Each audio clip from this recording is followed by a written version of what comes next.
Muito bom dia, muito boa tarde, muito boa noite, seja lá qual hora que você está acompanhando mais um episódio do Fora da Ementa, o podcast da FGV Comunicação, em que a gente conversa sobre cultura digital, sobre o que mais nos interessar. Eu, Leandro Rezende, sempre na companhia de um dos alunos aqui da FGV Comunicação, tenho a honra de começar um episódio sobre moda ao lado da Sofia Bastos, aluna do segundo período. Tudo bem, Sofia?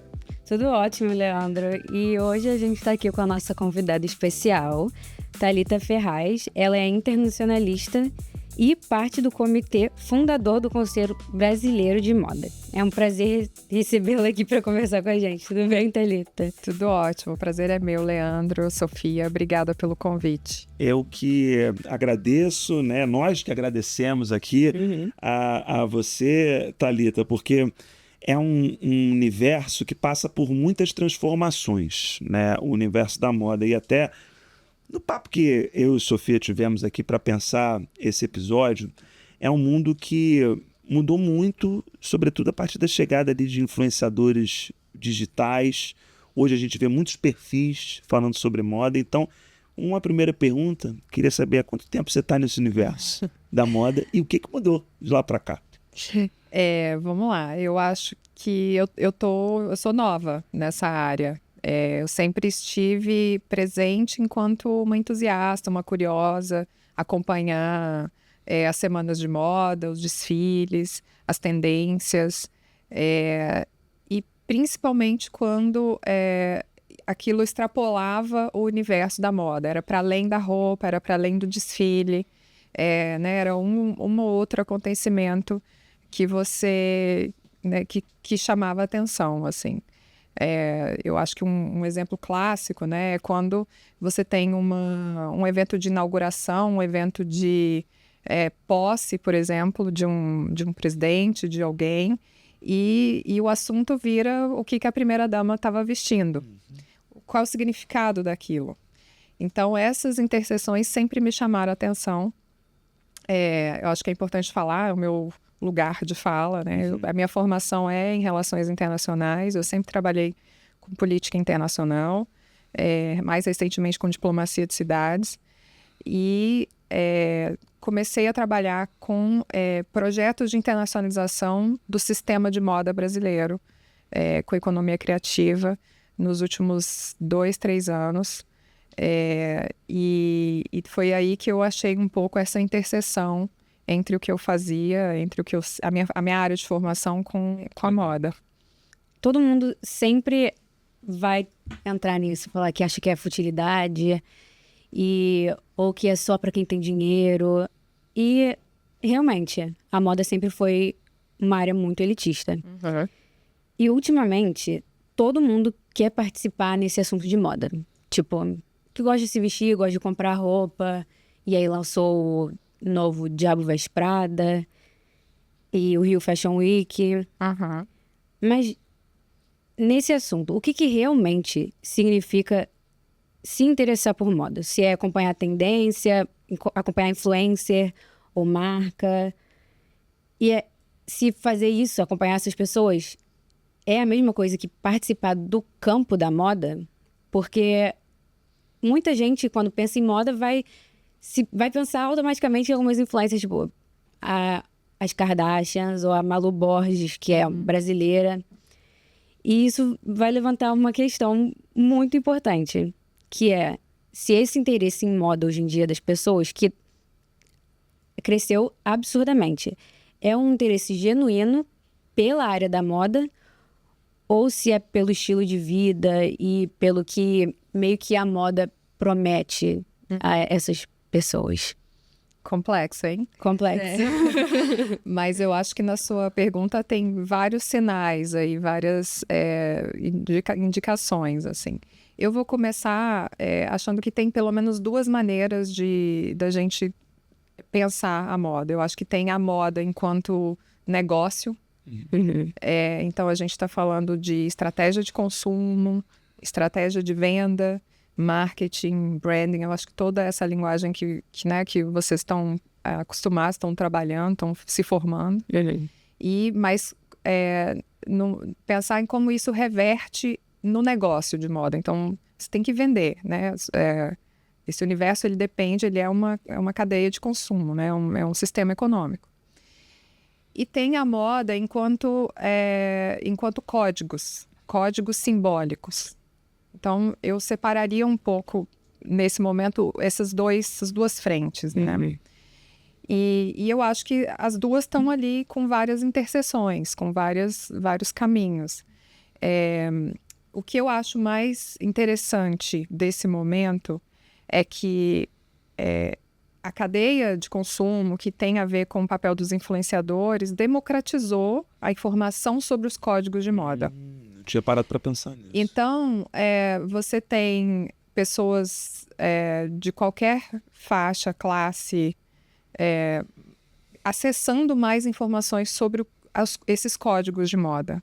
Então, os códigos de vestimenta, enfim, eu acho que daí vai variar, né? Muito. Mas como você se veste num determinado ambiente, por que você acorda e escolhe uma cor ou outra. Aí tem essa conversa sobre a moda que é muito interessante, que ela extrapola a roupa. Que eu acho que vai também para o estilo de vida. Vai para as escolhas sobre música, sobre o podcast que você consome, sobre as séries que você consome, a festa que você frequenta, qual que é o seu nicho, qual que é o seu grupo. Então, esse universo, eu acho que isso está mais latente. E eu acho que isso vem também com uma geração que está mais conectada com a própria identidade, com as conversas sobre identidade, o que me identifica.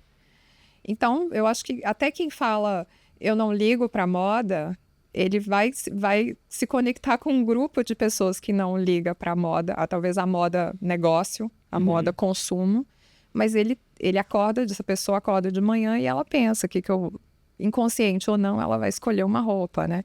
E aí, assim, ela vai escolher uma roupa que tá na última tendência ou ela vai fazer o contrário? Ela vai escolher uma camiseta branca e um jeans para informar para o mundo que ela não tá nem aí para moda. Mas é uma informação sobre moda. Mesmo quando a pessoa não... Quer dizer que eu sou uma pessoa bota ali uma roupa básica para dizer que eu não quero me preocupar com isso. Ela tá passando uma informação de moda, ou uma informação sobre ela, né? Mas através da roupa. Tanto o cara que tá usando ali, sei lá, Dolce & Gabbana e esse cara basicão estão comunicando. Estão comunicando alguma coisa.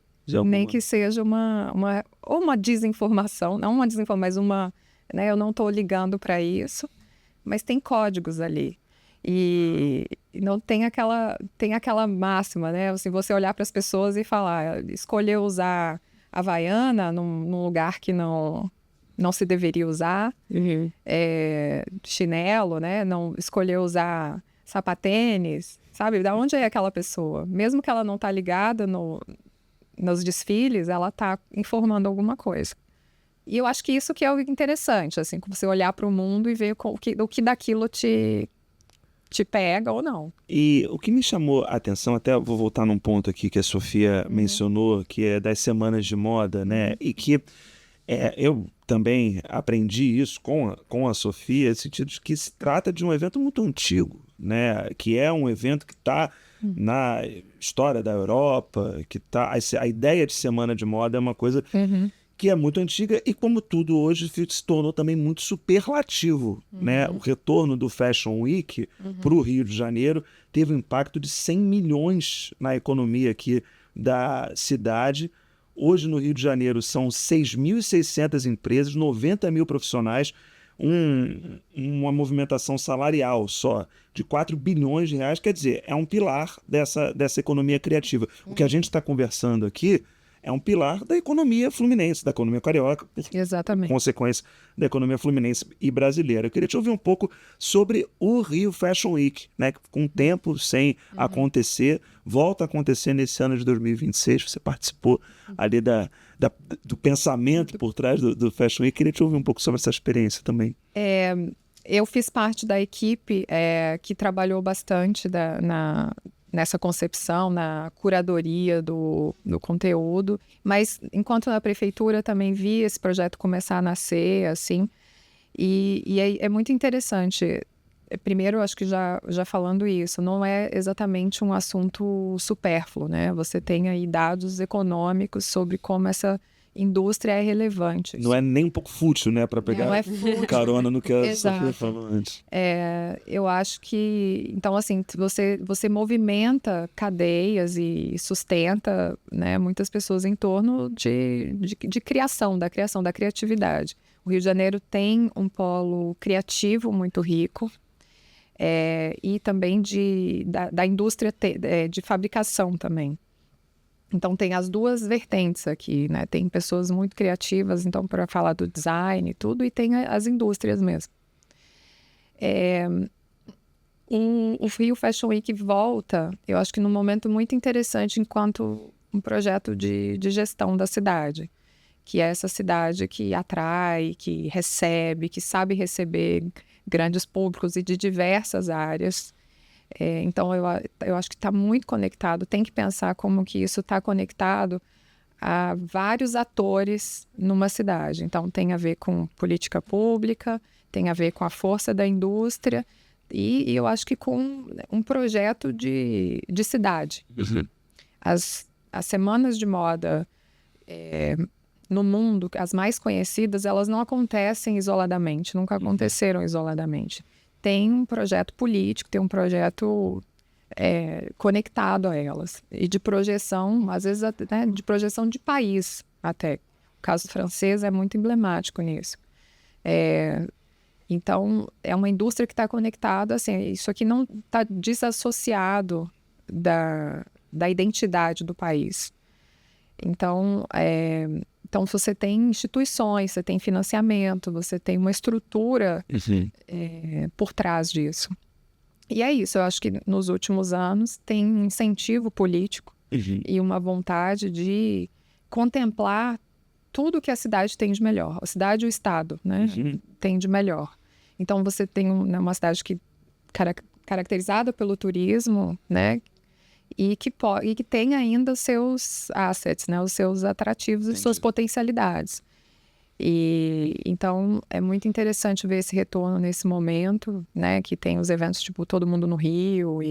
Então esse acho que faz parte também de um projeto. E um projeto de valorização da sua própria população, né? Sim. Então tem que pensar isso, nessas estruturas que estão por trás de um evento como esse, né? Da vontade de projeção e de potencializar aquilo que a cidade já tem. E é isso, acho que voltou num momento muito positivo do Rio, Sim. muito positivo do Brasil. Eu acho que a gente viveu esse momento do Brasil Core aí, então o olhar para dentro você se sente mais orgulhoso de ser brasileiro, você se sente mais orgulhoso de ser latino. Eu acho que daí você começa a também entender essas camadas, que é isso, não é só a moda, eu acho que tem um contexto geopolítico de valorização da latinidade, Entendi. da criatividade latina, da música latina, do jeito de vestir, do jeito de viver, da alegria. A gente está num contexto de guerra, né? Então, esses movimentos culturais são muito interessantes, né? Você vê uma realidade, você vê a necessidade de como, né, a gente de valorização da vida, da alegria, do jeito de manifestar. Mas peraí, que vocês riram juntas no negócio aqui que eu fiquei no ar aqui. O que é Brasil Core? Brasil Core. Agora eu quero ver quem que me explica aí, o que é o Brasil Core. Veio do TikTok, né, galera? Foi um momento que eu até, com o professor João Felipe, a gente falou bastante sobre Brasil Core, que foi quando que começou, ano passado, retrasado, que teve um boom no TikTok que o Brasil ficou popular. Explodimos no TikTok. Explodiu, o Brasil explodiu no TikTok. Então as pessoas, né, estrangeiros vinham visitar e levavam para fora as roupas com as cores do Brasil. Então ficou cool você estar no verão europeu vestindo bandeira brasileira. e eu acho que escutar um pouco música também. Então, tinha vários movimentos, assim. E como tudo no TikTok, eles chamam de core qualquer coisa que é a tendência do momento. Entendi. Já teve outros cores, né? Mas esse durou um pouco. Chegou a hora de colonizarmos o mundo pela moda, então. Exatamente. Vamos fazer como os coreanos fazem. Né? com os BTS lá. E agora ainda voltando a falar do Rio Fashion Week, que foi o evento do ano no Rio de Janeiro. Eu tive a oportunidade de ir no desfile da Patrícia Vieira, que foi, assim, lindo. E tava tudo lindo lá. Teve a exposição com as roupas de carnaval que estavam, assim, incríveis. Teve a Livraria da Travessa, que é aquele espaço... O espaço em si, com os livros, estavam maravilhosos. E aí foi uma curadoria toda especial, com todos os livros, que eram, assim, também incríveis. Eu queria levar todos para casa. As ativações lindas e os desfiles, né, que era o principal. E aí teve alguns desfiles que não foram lá naquele espaço principal do Pier Mauá. E eu fiquei muito curiosa, que eu tava realmente com muita vontade de ir nesses, que foi o da Osklen, o da Missy, e que também foram lindos. Mas aí eu fiquei bem pensativa nisso e com essa dúvida. Eu acho que vale a pena pensar algumas coisas e falar também algumas coisas. Eu acho que teve um esforço, e aí é o mérito mesmo da equipe que trabalhou. Eu não trabalhei diretamente nisso, mas acompanhei paralelamente. E consigo falar um pouco de como essa estrutura, esses arranjos acontecem, assim. Eu acho que tem que pensar, como você narrou, assim, a experiência do evento, ela estava mais completa. Então, não era só você entrava no PIA e via o desfile.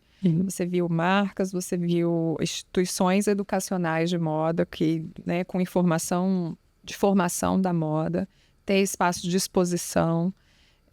Teve um outro espaço também que foi voltado para a área de business, então marcas baseadas no Rio, no estado. Tinha um espaço de uma exposição para quem vai comprar varejo. Então, teve esse espaço business e teve um espaço também de umas sessões de conhecimento. E aí, eles tinham entradas e acessos distintos, né? Não era que você poderia acessar. Dependendo da sua categoria de seu interesse, você pode comprar um ingresso e acessar aquilo que for interessante para você. Mas o mais importante é que a Semana de Moda, ela deixou de ser só um desfile. Ela não é uma sequência de desfiles e cada marca apresentando a sua tendência. É você pensar esse sistema de moda, que vai desde as instituições de formação a quem está fazendo negócios. Eu lembro que teve uma palestra de uma pessoa da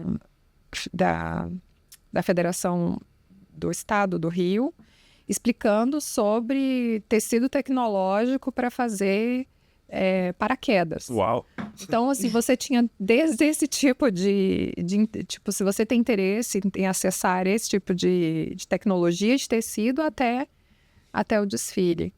E eu acho que foi um esforço muito positivo da organização do evento, da produção, em pensar a moda nessa complexidade, nessa conjunção de fatores, né, de atores.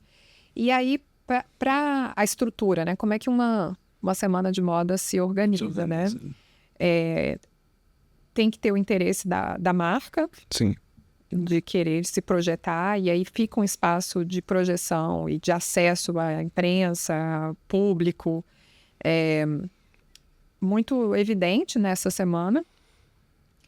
E aí os investimentos, eles podem variar, né? Assim, eu tenho a estrutura que o evento oferece para a marca, e daí todo mundo usou a mesma passarela, as mesmas estruturas de acesso, som, iluminação e tudo. E tem a marca que quer fazer o investimento dela, né, nesse momento, porque é um momento de projeção mais ampla e que ela pode ganhar mais visibilidade, se aproveitar de todo mundo que está na cidade, porque nem todo mundo é do Rio de Janeiro, e fazer, eu quero fazer meu desfile no Pão de Açúcar, eu quero fazer o meu desfile na Avenida Brasil, sei lá, ela vai fazer o investimento dela de acordo com a identidade da marca, com aquilo que ela pode projetar. Entendi. A marca que decide, então. E tem um arranjo com a produtora, dependendo, né? Porque aquilo também faz com que o evento ganhe mais ou não, né? Não é... Essas disparidades de acesso, elas existem. A gente não pode ser ingênuo aqui. Tem uma parte produção e uma parte marca. Exato. Entendi. Mas as marcas que escolheram fazer fora da estrutura do evento, elas com certeza tiveram um investimento por conta mais individual para fazer aquilo acontecer. E aí os acessos ficam diferentes. Não é realmente não esse elemento do né, da inclusão e da exclusão da moda realmente não isso não se elimina, assim. Eu acho que, igual a gente estava falando de democratização, eu acho que a informação está mais democrática, mas a moda, ela é também feita da criação desses espaços de quem está dentro e está fora. Então, isso também existe. Não podemos não falar que agora está tudo bem, está todo mundo acessando tudo. Não é assim.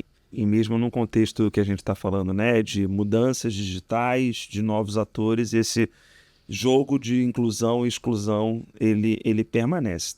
Talvez por isso, e aí é totalmente uma questão minha, e soma isso o Brasil Core também, pela projeção do Brasil no mundo, por esse lugar que você colocou, o Rio Fashion Week, de ser também uma forma de expressão da cidade do Rio de Janeiro para o mundo, e do Brasil para o mundo, afinal, o Rio de Janeiro tem a sua particularidade de projetar o Brasil para o mundo, talvez por tudo isso que esteja sendo criado um Conselho Brasileiro de Moda. Exatamente.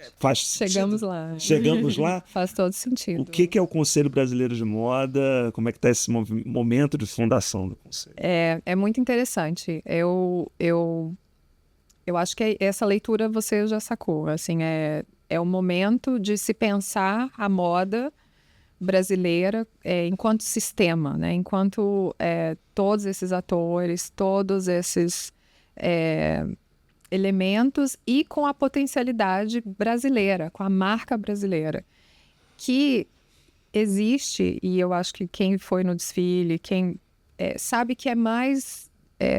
que ela tem sido comumente traduzida naquela coisa da tropicalidade brasileira, né? E a gente vê, né, nos desfiles que já existem, nas marcas que já existem, que tem mais Brasil, tem mais criatividade brasileira, que é o que a gente está identificando nesse universo e que não está contemplado, porque é isso, é difícil, é um sistema que precisa, né, que funciona, que é financiado... daí falando de meios de comunicação, de mídia, que ela ainda está voltada para um modelo que precisa amplificar e precisa projetar melhor o que é do Brasil, a criatividade brasileira. E aí vamos lá, os conselhos normalmente são... grupos, né? São pessoas interessadas do sistema de moda que se reúnem para ter uma representação diante das autoridades das instituições brasileiras. Então vão ser duas frentes mais ou menos. Uma frente de representação. E aí esse grupo, né, ele é capaz de, juntos, aquela coisa, os coletivos, eles são capazes de conversar com as autoridades, com, por exemplo, o Ministério da Cultura, e aí falar sobre leis de incentivo, falar sobre a institucionalidade, para olhar para esse sistema, com todos esses números que você trouxe só do estado do Rio de Janeiro, mas olhar para o Brasil. Então, você tem um esforço de juntar toda essa cadeia para falar com essas instituições. E aí a gente está falando de normativas mesmo. Assim, existe uma normativa para se estruturar uma semana de moda? Como é que esses arranjos acontecem? Como é que esses contratos devem acontecer? Que liberdade que tem a produtora? Se tem dinheiro público? Então, assim, pensar tudo isso... por exemplo, a gente vê...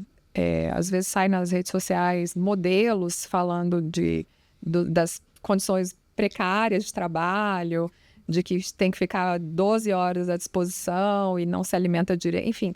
Então, existia um conselho que pensa as normativas, que pensa sobre, ou tá ali como um espaço de escuta e de levar adiante, de iniciar movimentos para a regularização de todo esse sistema. E tem um movimento de projeção, que é isso que você levantou. Como é que a gente projeta para o mundo essa potencialidade brasileira, a criatividade brasileira? Você tem marcas trabalhando com tecidos super tecnológicos, que eles na França já chamam de nova alta costura, que é quem trabalha com impressora 3D, quem trabalha com tecido com sensor, quem trabalha com outros materiais, né? Tem gente que trabalha com fibras naturais e faz couro. Então, isso no Brasil. Então, como que você começa a projetar mais do que só a estampa colorida? Então, assim, tem coisas muito sofisticadas no Brasil que vale a pena ser projetado. Então, o Conselho está nascendo justamente disso, assim, dessas duas frentes, né? E quando nasce o Conselho Brasileiro de Modas? O Conselho nasceu já. Ele está oficialmente registrado, tem um grupo de profissionais que está trabalhando para levantar essa iniciativa. Mas um conselho ele não é uma estrutura privada, é uma estrutura sem fins lucrativos e ela depende de uma formação coletiva. Então, você tem que ter agora membros que vão aderir, e aí esses membros são do sistema de moda, são pessoas ou que têm marcas.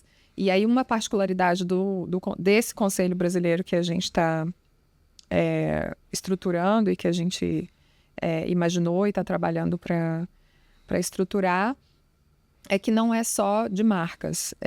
Como eu estava falando, né, da criatividade brasileira, ela não está só na roupa, no design de moda. Está também em criadores, o que a gente está chamando de articuladores de moda e também de criadores de imagem. Então, você tem fotógrafos brasileiros muito talentosos, diretores criativos, stylists, né? Então, aquelas pessoas que vestem as atrizes, que vão andar em Cannes ou vão para algum evento de filme, que daí todo mundo fala da roupa.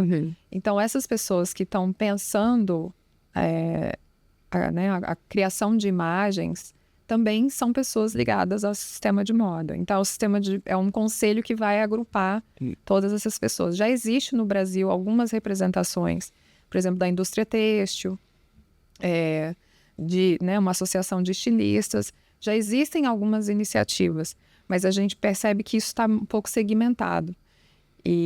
Então, a nossa ideia é ter essa representação e ter um canal de diálogo. Assim, quando a Federação Francesa de Moda quiser olhar e falar Brasil, eu quero saber quais são os novos estilistas brasileiros. Ela tem que ter uma pessoa que ela vai ligar, mandar um e-mail e falar. Se a gente está falando de China, né? Então, como que ela se conecta com essa indústria brasileira? Sim. Então, é interessante que tenha um canal direto.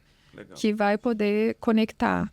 E aí você vai para o mundo, né? Hoje você tem iniciativas, semanas de moda. Eu acho que acompanha esse movimento de descentralização do mundo. A gente estava no momento em que as referências de moda elas vinham bastante da Europa. Então, você já vê movimentos de mais pulverização, assim. Então, você tem iniciativas no Japão, na Coreia, China, Rússia. E isso são potencialidades de negócios também.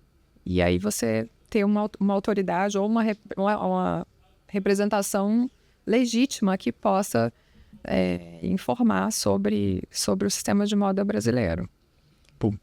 Faz sentido? Faz sentido. Então, tá bom. E vocês também ajudariam a criar meio que uma conexão entre fotógrafos e esses criadores de conteúdo que trabalham com moda, diretores criativos até, né?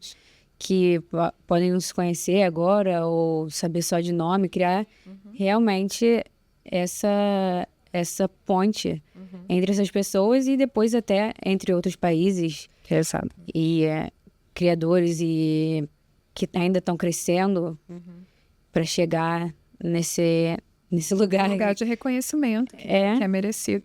E é interessante, por exemplo, a Semana de Moda em Paris, 70% das marcas não são francesas.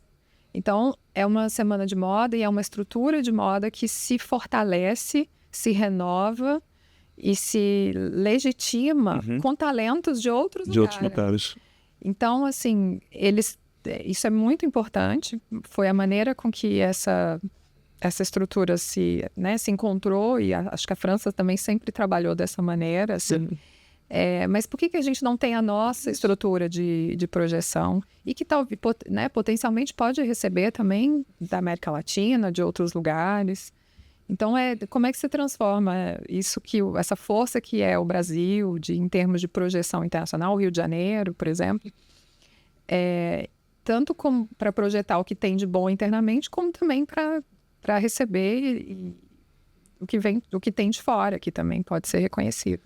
Olha como a gente passou por vários cenários de moda aqui nesse episódio do Fora da Ementa. Agora eu já vou te convidar aqui e a Sofia também para a gente voltar a conversar mais para frente, quando o Conselho Brasileiro de Moda já tiver um período aí de atuação, que eu tenho certeza que da ideia que você nos apresentou aqui vai ser uma atuação muito importante.